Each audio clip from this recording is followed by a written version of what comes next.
All right, fellas, what if I told you there's a way to build a warrior-like stamina without ever stepping foot into the gym? We're talking about getting the stamina to last as long as you want to, whether you're in the bedroom, the boardroom, wherever you need to be. But today we're talking about the ancient Hindu squat that's been helping men for thousands of years build up that warrior-like stamina. This has been used by some of the toughest fighters in history, so let's get into it. All right, let's talk about the origin of the Hindu squat. So Hindu squats or baithaks. This was the foundation of ancient Indian wrestling. The Great Gama, this guy was doing 5,000 squats every day and he was unbeaten for obvious reasons. 5,000 a day, yeah, you win. It increases your testosterone, increases your stamina, cardiovascular health. It also doesn't kill your testosterone levels like steady state cardio can. And guys, the things to remember is that your legs actually recover very quickly. You could do multiple sessions a day. In fact, that's how I do it. People were asking, well, Brian, how do you do it? Well, basically, I will, during the day, just take a break and do 100 air squats.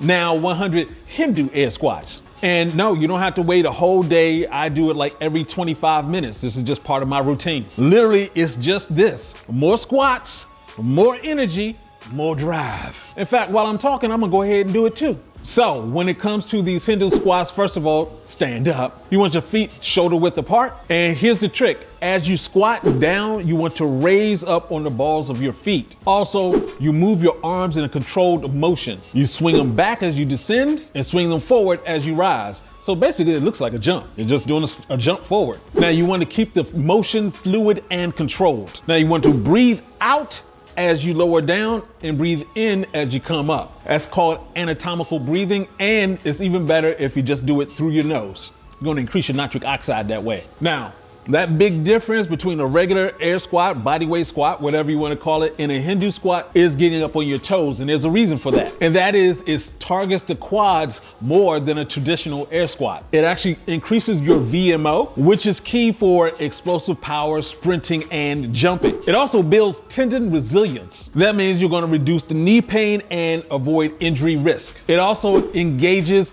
both your calves and your feet muscles. That's going to help improve your balance and coordination. See, these Hindu squats is not just about leg endurance. You actually get true functional strength that actually translates into action. We're talking about real world athleticism, longevity, and that stamina. But here's the question, just like we had last week, how many Hindu squats can you do in a row? How many, just stand up right now. How many can you do? This is an important thought process to have, because think about it. As a man, if you are in danger, someone's in danger, you need to go save someone. Well, if you can do 15 air squats, but if you're doing 100 to 500 a day, are you a much better person? A much better version of yourself? Yes. How much does it cost? Zip. Just stand up, do squats. Now, me personally, I want you to do this because I'm sure you're gonna be shocked at how many you can end up doing. Yes, this is gonna be very interesting. I wanna see how many you can do. Stand up right now. Let's get started. Let's get training. Oh, click the link too. And hey, this is Uncle B saying get your game up and go hard. Peace out.